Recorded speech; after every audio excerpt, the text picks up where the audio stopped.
Buenos días, queridos hermanos. Es muy bueno estar aquí con ustedes en el calor de Florida. No es así en Oxford el clima. Oremos, por favor.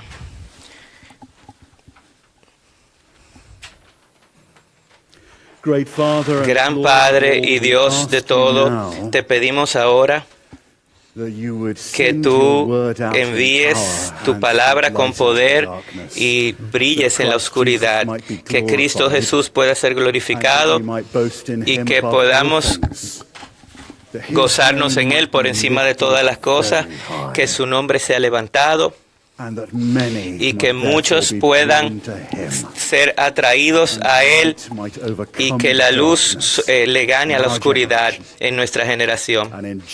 Y en el nombre de Jesús te lo pedimos. Amén. Apenas estamos en marzo del 2017, el aniversario 500 de la Reforma, pero ya hay un alto y creciente coro en los medios de comunicación diciéndonos que la Reforma fue una cosa mala, algo de lo cual deberíamos arrepentirnos. Así que en el aniversario 499, en el 2016, el Papa dijo esto en Suiza, en un servicio ecuménico. El Papa Francisco dijo que como católicos y luteranos tenemos un viaje común de reconciliación. Y en el contexto de la conmemoración de la Reforma del 1517, tenemos una nueva oportunidad de aceptar un camino común. Tenemos la oportunidad de enmendar un momento crítico de nuestra historia, moviéndonos más allá de las controversias y los desacuerdos que han evitado que nos entendamos unos a otros. Entonces, en enero de este año, la Iglesia de Inglaterra emitió una declaración afirmando que fue un daño lo que ocurrió hace 5 siglos a la unidad de la Iglesia. Recordándonos de la Reforma, debieras traernos de vuelta a lo que los reformadores querían que estuviese en el centro de la persona de cada vida, que es Jesús. Pero dijeron que recordar la Reforma debería también llevarnos a arrepentirnos de nuestra participación en perpetuar esa visión. Esto debe unirse a acción para alcanzar a las iglesias y fortaleciendo las relaciones con ellas. En un mundo donde la doctrina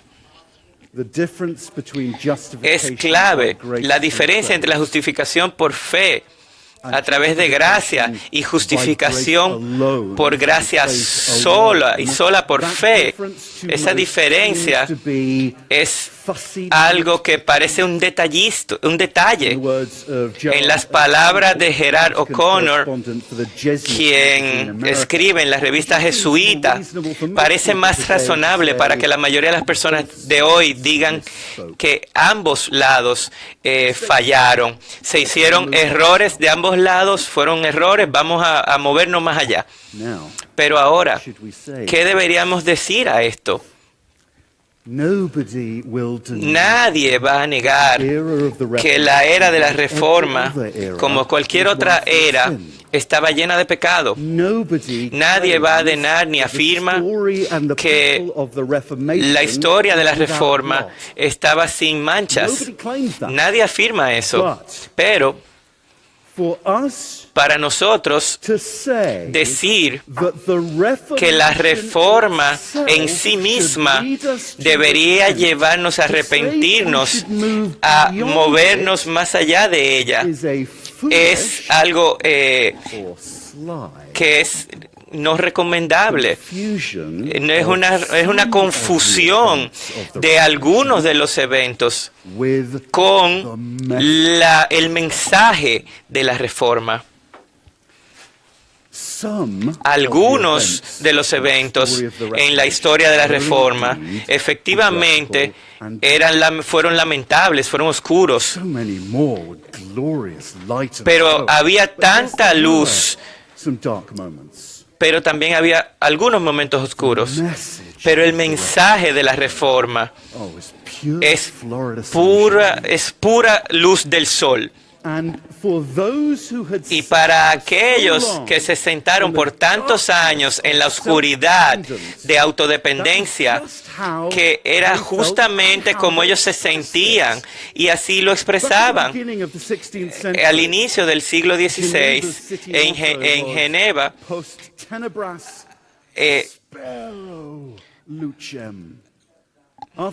después de la oscuridad, deseo luz. Pudiera ser como el moto, el eslogan de la palabra. No es yo espero que haya luz. Cuando la Reforma llegó, lo cambiaron y le pusieron ese lema a monedas. Después de la oscuridad, luz. Porque a través de la Reforma ellos creyeron que habían encontrado lo que habían estado esperando. Luz, gloriosa luz. Así es como es cuando la palabra maravillosa de Dios sale. En el inicio, Dios habló y había luz. Y debido a la palabra de Dios, la luz brilló en la oscuridad y la oscuridad no le puede ganar. Vayan conmigo para ver cómo Pablo lo menciona. No sé casi cómo decirlo. Segunda de Corintios 4. Segunda de Corintios 4. Oh dear. Okay, 2 Corinthians. Vayamos a 2 de Corintios 4.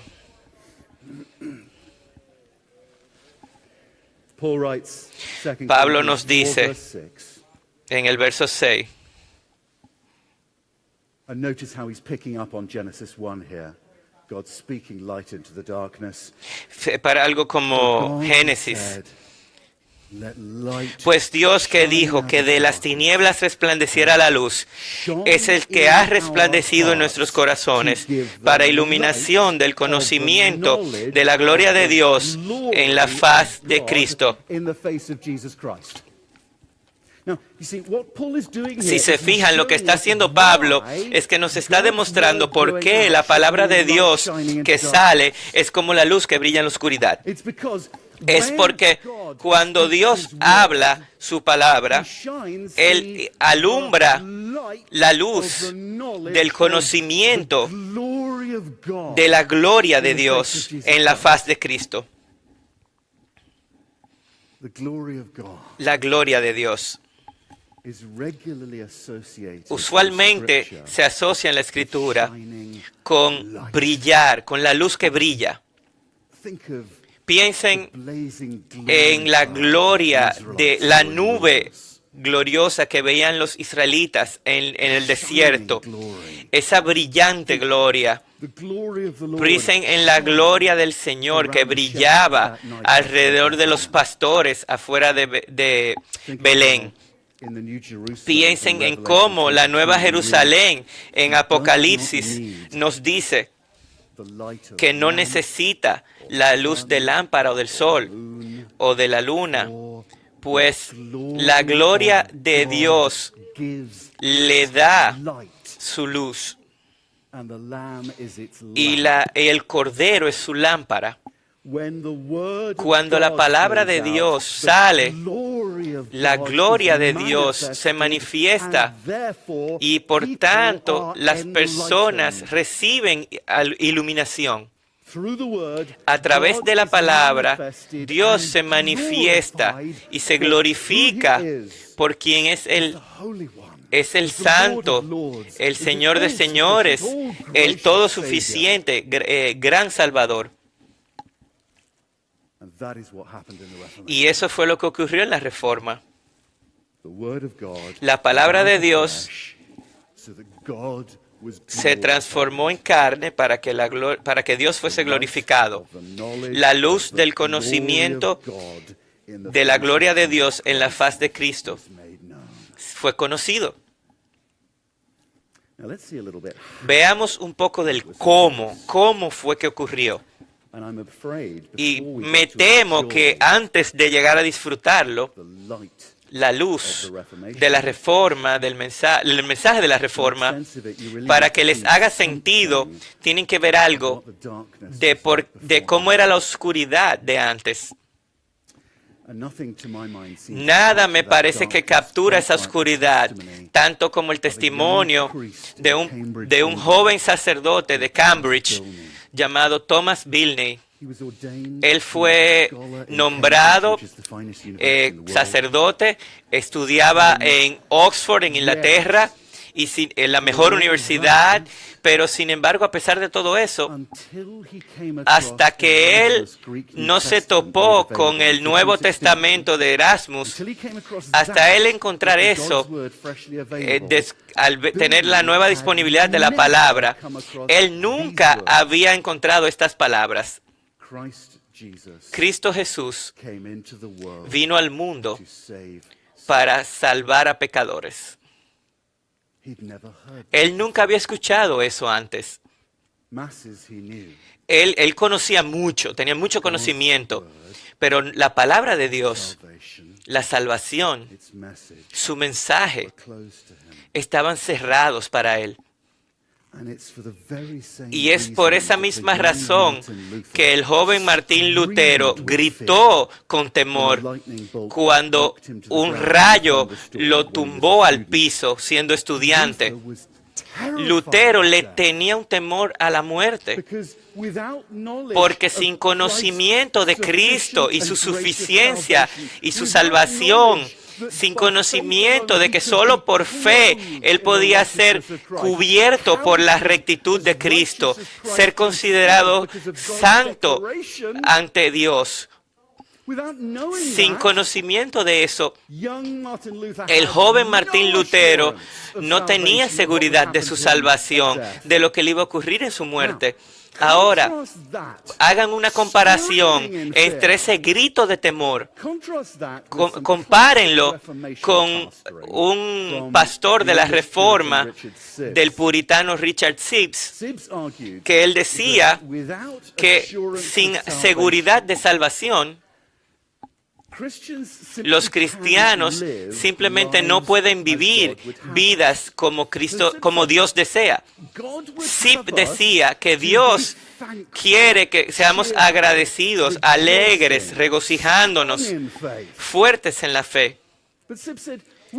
Pero no podemos ser nada de eso al menos que tengamos seguridad de que Dios en Cristo es nuestro. Déjame leerle un poco de lo que él escribió. Hay muchos deberes que Dios requiere que no podemos cumplir sin seguridad de la salvación. ¿Y cuáles son esos deberes que Dios nos exige? Dios nos pide que seamos agradecidos en todo. Pero ¿cómo puedo estar agradecido? Al menos que sé que Dios es mío y que Cristo es mío. Dios requiere que yo me regocije. Lo dice en Filipenses 4. Pero Sibbes dice, ¿cómo puede un hombre regocijarse si él no sabe que su nombre está escrito en los cielos? ¿Y cómo puedo servir con regocijo si tengo en duda que sea mi Padre? Dios requiere una disposición en mí de estar completamente motivado, fuerte en el Señor. Y que debiéramos ser valientes por su causa y enfrentar a sus enemigos. Pero ¿cómo puede haber coraje y resistir corrupción, las tentaciones de Satanás? ¿Cómo puede haber motivación y coraje al sufrir persecución en el mundo si no tengo confianza en Cristo y en Dios? Y sin embargo, la confianza que Sibbes mantuvo como un privilegio cristiano y un deber cristiano, estaban maldecidos por la teología católica como un pecado de asumir. De hecho, era precisamente una de las acusaciones en contra de Juana de Arco en su juicio. Y ahí los jueces decían que esta mujer peca cuando ella dice que está segura que va a ser recibida en el paraíso, como si ella ya hubiese recibido la gloria. Pero en este terreno nadie sabe si es digno de gloria o pecado. Solamente Dios puede decirlo. Ahora, ese juicio sobre Juana de Arco, haber asumido, tenía sentido dentro de la lógica de la Iglesia Católica y su teología. Si nosotros podemos solamente entrar al cielo, sí, claro, por la gracia de Dios, pero hemos sido dignos de ese cielo. Nos lo hemos ganado. Si podemos recibir el cielo porque somos dignos, entonces, claro, nadie puede estar seguro. Yo solamente puedo estar seguro del cielo si creo que estoy sin pecado. Y entonces, la necesidad de tener un mérito personal ante Dios dejaba a las personas aterrorizadas del juicio. Si ven una pintura de la época medieval del juicio final, puedes casi escucharlo en las palabras: es un día de ira. Se va a gritar en cada iglesia católica: el día de la ira. El mundo se va a transformar en carbón y los pecadores dirán: ¿a quién puedo acudir? ¿No sabes? ¿A quién puedo acudir cuando apenas los justos pueden estar seguros? Rey de tremenda majestía, no me pierdas en ese día. Mis oraciones no son dignas, pero a ti, oh Dios, por favor, ten misericordia, pues no quiero morir en el fuego. Bueno, sigue, imagínate. Por favor.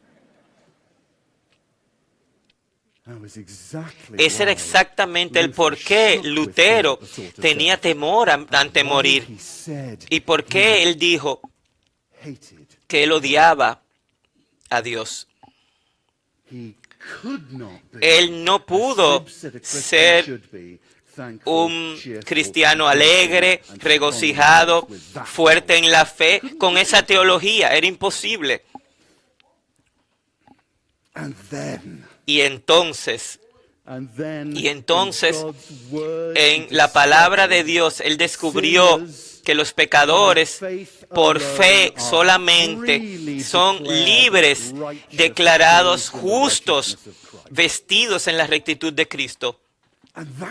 Y eso significaba que de repente ya su confianza no dependía de sí mismo y su desempeño, de su suficiencia.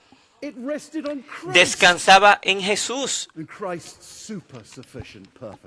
y la suficiencia de Jesús. Y eso significaba que ya él no iba a ver un día de ira horripilante. No, ahora él esperaba lo que él llamaba el día último feliz, el día de Jesús, mi amigo. Eso es luz en la oscuridad. El día de ira, terror, temor. Ahora a un día feliz, con confianza ante un Dios santo. Y lo que eso le trajo a él, y a todos los que entonces comenzaron a recibir esta teología de la Reforma. Fue una diferencia que fue captada en las palabras del Catequismo de Heidelberg en la pregunta 52. Nadie que tenía esas pinturas tan feas hubiese escrito esto. ¿Qué confort recibes ante el hecho de que Jesús va a volver para dar juicio sobre los vivos y los muertos? ¿De qué te sirve de consuelo que Él va a volver a hacer juicio? La respuesta, que yo con mi cabeza levantada miro para que de los cielos venga el juez, el mismo que antes se ofreció ante Dios en mi lugar por mi pecado y quien ha eliminado toda maldición de mí. Nadie hablaba así antes, pensando que ahora miro y con ansias a que Jesús vuelva, porque su perdón por mi pecado es suficiente y puedo llamar a Él y clamar a Él y esperar su retorno con valentía, con gozo.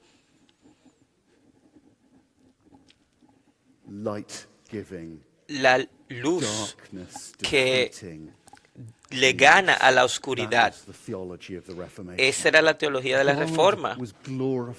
Dios fue glorificado como justo y como el que justifica a los impíos. Y en la luz, la gracia y la gloria, personas que luchaban con sus creencias encontraron confort, encontraron descanso, y más que eso, encontraron gozo en la luz de la revelación de la gloria de Dios. Y como decía Jonathan Edwards, fueron alegrificados. Martín Lutero dijo, debo parar ahí un momento. Martín Lutero había dicho que como monje realmente lo odiaba al Dios justo, pero al redescubrir el evangelio de justificación solo por fe, él nunca pudo haber entendido qué tan profundo y felices podían ser con esta teología que comenzó a fluir. La pintura de Michelangelo sobre el último juicio es como la máxima expresión del catolicismo romano. Y ese último juicio en contra de lo que es el pensamiento de la Reforma, ¿cuál es el fin del hombre?, preguntaban. La respuesta, el fin del hombre es glorificar a Dios y disfrutar de Él para siempre. Hasta se huele la diferencia. Pero a través de toda la doctrina de los reformadores, Dios fue glorificado. Y debido a la naturaleza de la gloria de Dios, la glorificación de Dios llevó a que las personas eran regocijadas. Ahora las personas,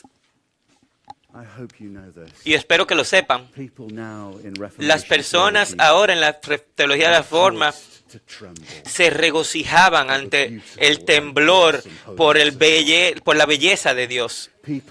Las personas ahora se regocijaban al arrepentirse de sus pecados. Lloraban lágrimas por sus pecados que eran tan dulces con el perdón como eran amargas con lamentación por haber ofendido a Dios. Y con gozo. Oh, cómo escuchas esto en los himnos de la Reforma. Con gozo, las personas comenzaron a contar himnos de alabanza a Dios su Salvador, pues a través de la justificación por gracia y solo por fe, Dios fue glorificado como misericordioso, bueno, supremamente santo y al mismo tiempo misericordioso. Y por tanto las personas encontraban ahí confort, satisfacción en Él, una unión con Cristo, sabiendo que fueron cubiertos por Jesús en su rectitud. Y los creyentes ahora, en vez de gritar en terror, podían venir ante el Dios Santo y decir, Abba, mi Padre, con confianza que este Dios es poderoso para salvar a pecadores y para mantenerlos hasta el final. Y como la teología de la Reforma, todos estaban al mismo nivel. No tenías algunos que eran un poquito más indefensos que otros, un poquito más mezclado en el pecado. No había jerarquía. Todos estaban al mismo nivel, personas indefensas en necesidad de la gracia de Dios. Y por tanto, ya no se necesitaba la jerarquía de los sacerdotes. Los creyentes podían referirse uno al otro como hermano, hermana, viviendo la vida para el Padre, al cual pueden ahora disfrutar. La luz de la gloria de Dios en la Reforma, en la palabra que sale, fue como el sol que salía en una mañana de primavera, eliminó la oscuridad de autodependencia. Comenzó un gran coro en la medida que las personas cobraron vida en esta luz. Y las vidas comenzaron a cambiar y la sociedad fue transformada. Los reformadores y sus herederos, con esta convicción de la grandeza de Dios y su misericordia, ellos querían entonces compartir esa misericordia. Y comenzaron a luchar en contra de los esclavos, la prostitución. Y hay una lista amplia de la transformación que alcanzó el mundo por este mensaje de luz. No es exagerar si decimos que hace 500 años las personas en mucha oscuridad vieron una gran luz. Y el verso al que me refiero está en Isaías 9:2, que es un verso sobre la apariencia de Dios en la tierra, donde todo el pueblo ve su gloria. Eso pudiera sonar casi blasfemo de yo aplicar que hay una aplicación de ese verso a la Reforma.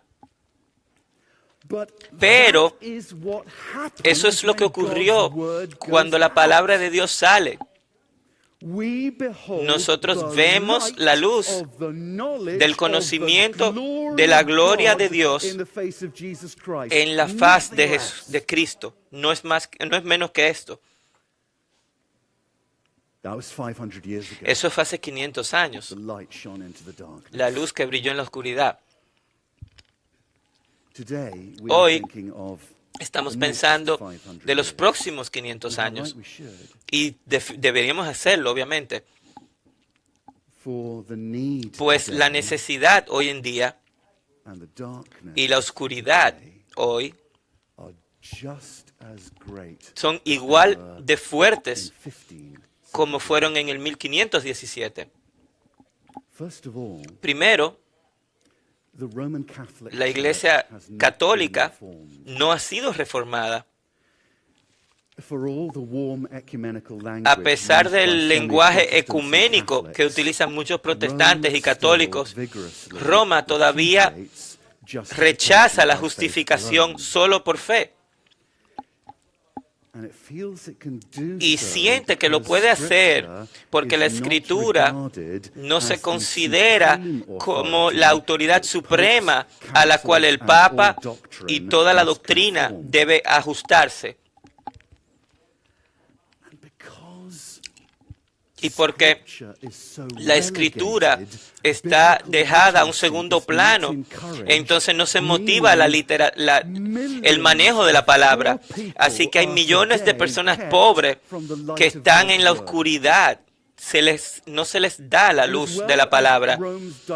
Y así como las enseñanzas directas de Roma en cuanto a la justificación por fe en el catequismo, se enseña que no es justificación solo por fe, porque se afirma que todavía existe el purgatorio y las indulgencias. Cuando el Papa Benedicto XVI escribió un libro sobre los últimos días, le dedicó más tiempo al purgatorio que al cielo y al infierno. ¿Y por qué no debiera hacerlo dentro de ese sistema? Hace sentido.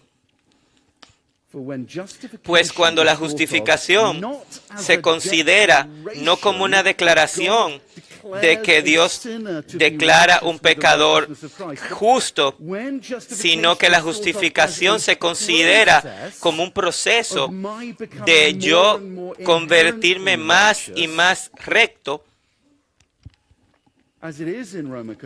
como se enseña en la teología católica.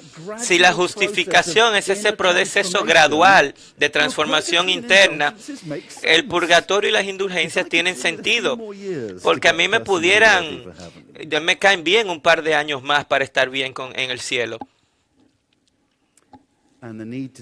Y la necesidad hoy en día no se limita a la Iglesia Católica y sus billones de miembros.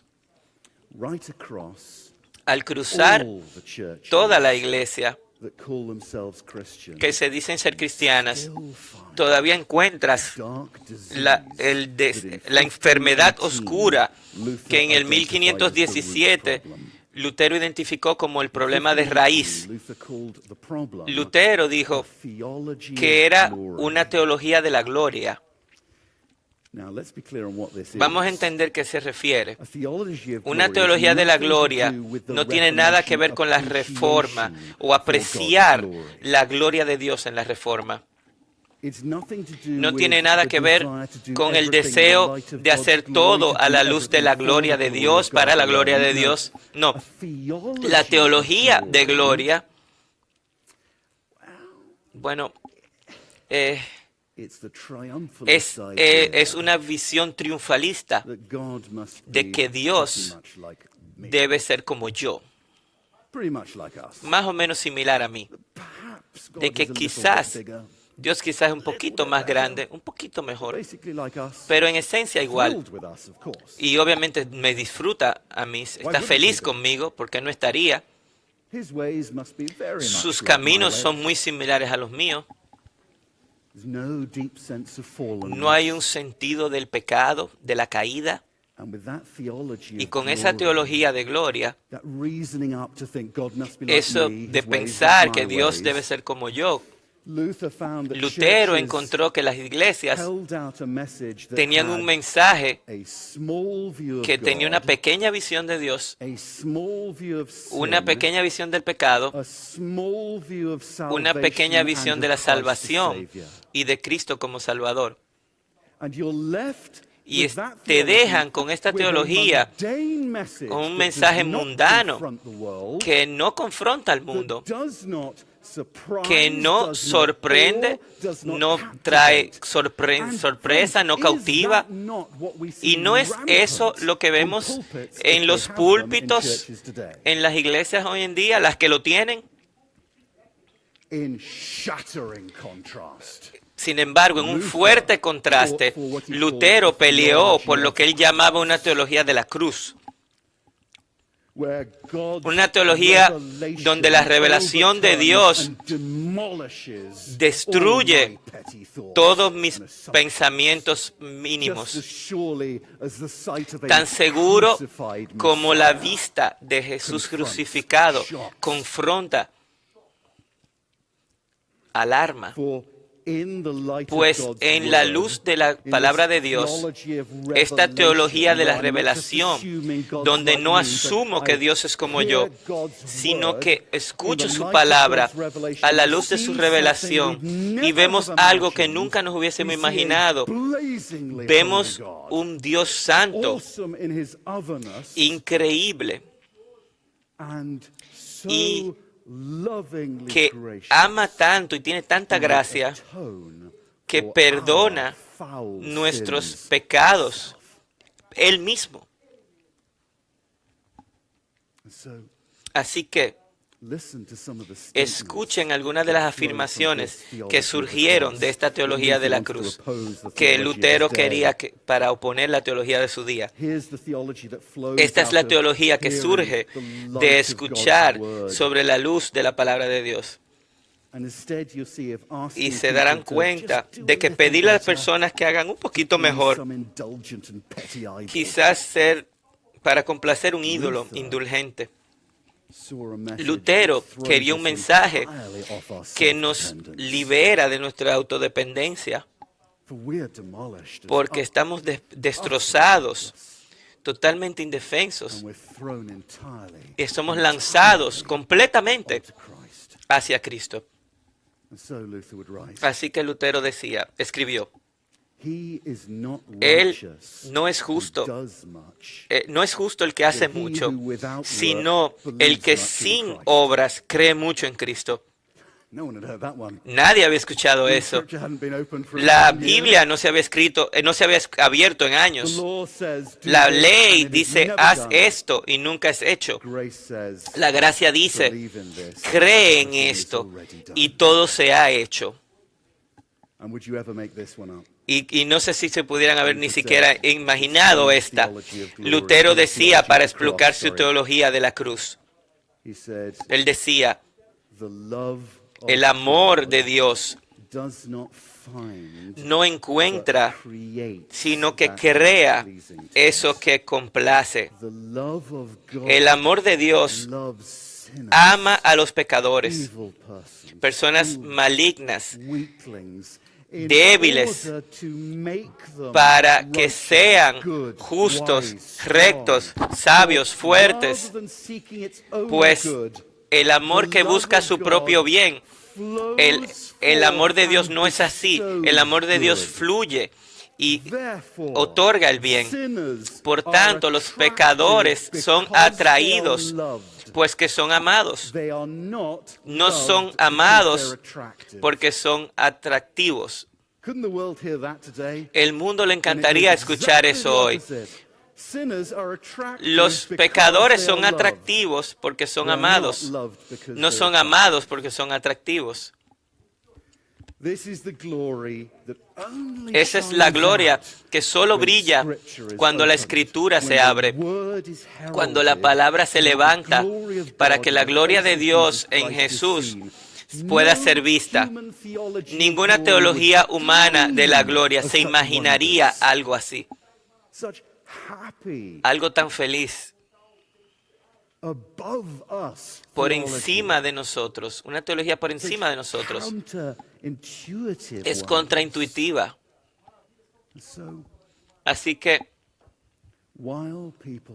mientras personas instintivamente prefieren pensar que glorifica al hombre y nos pone en el medio, mientras personas instintivamente prefieren teología que hace que Dios en su gracia y gloria, Cristo en su persona sean chiquitos, esas teologías destrozan la raíz de la satisfacción humana y el gozo.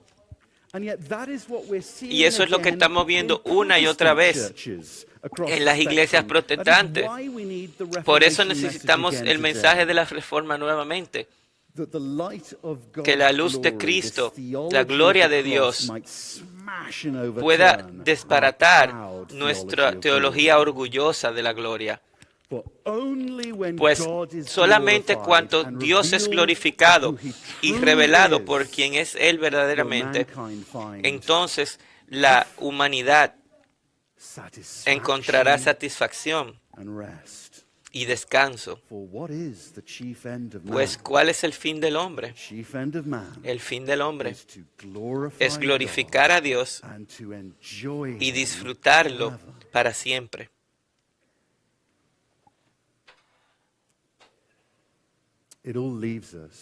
Todo nos deja con un reto y un confort. Y el reto es este hoy. Ya que solo esta luz en la palabra de Dios tiene el poder para eliminar la oscuridad en los corazones humanos y en el mundo, amigos, vivamos y muramos por esto. Una vez más, hoy necesitamos hombres y mujeres valientes como los reformadores, que se regocijarán solo en Cristo y no en ellos mismos, que ven que la gloria de Cristo, vista en su perdón suficiente, que no necesita nada de mí. Aquí está la luz que puede eliminar la oscuridad del mundo. Y nuevamente necesitamos hombres y mujeres que darán el todo, dar sus vidas para la gloria de Cristo.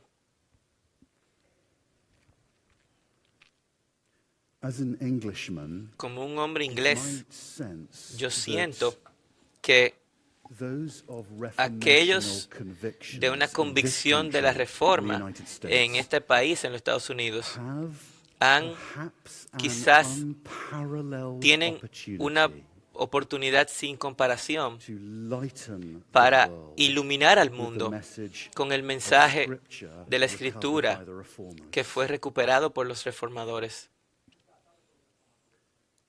Pero solo si no se acomodan,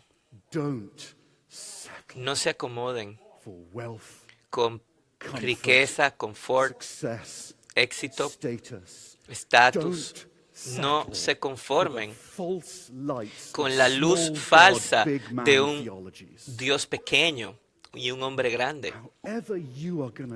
Como sea que lo hagan, amigo, vive y muere con toda tu fuerza para ver que la palabra de Dios sea predicada.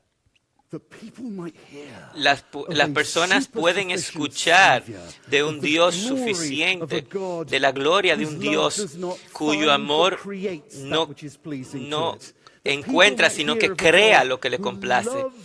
Un Dios que ama a pecadores y que los cuida.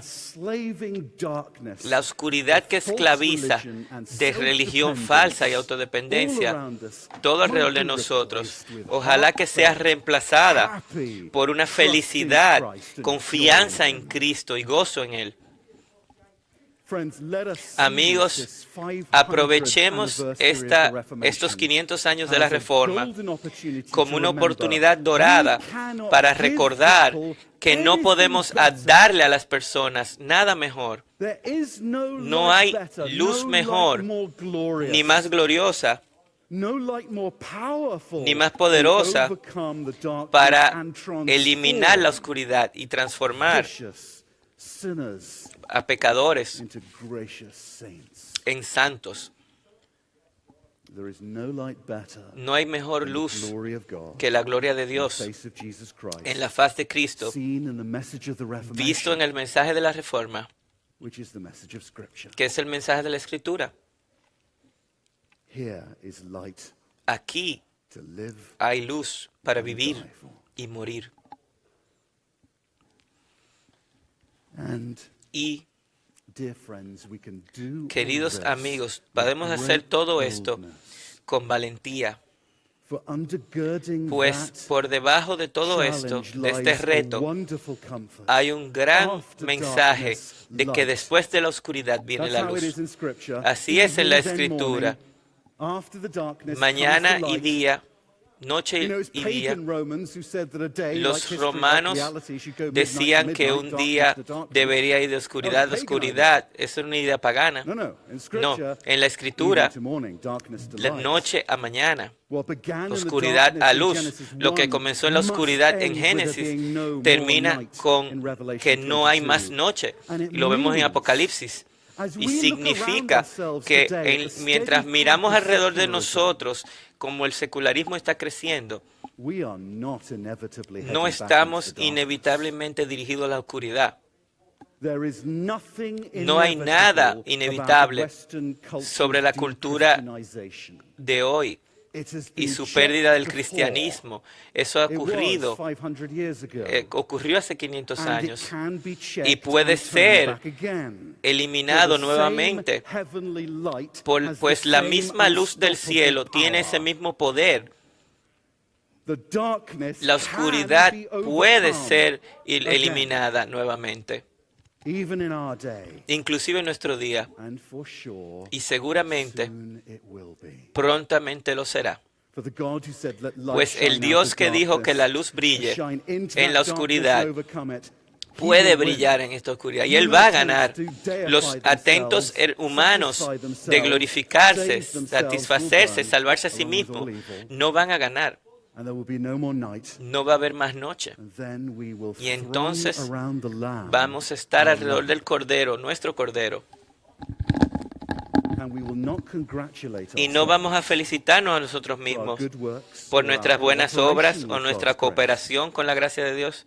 All our song will be, Nuestra canción va a "Worthy ser is the Lamb." digno es el Cordero, For by your blood pues por tu alone, sangre solamente you did it all. lo hiciste todo. You effectively Tú ransomed the efectivamente people for God. nos rescataste. And until that day, Y hasta ese día, as children of light, como hijos the de la heirs luz, of the Reformation, herederos de la have Reforma, this duty and tenemos this este deber privilege y este privilegio, to cry now and for eternity, not gritar to us, de ahora en not to us, adelante, O Lord, que no a but to nosotros, your name sino a ti, be a the tu glory, nombre sea la gloria, for the sake of your por la steadfast gloria de love tu, por and faithfulness. tu amor y fidelidad. Amen. Amén.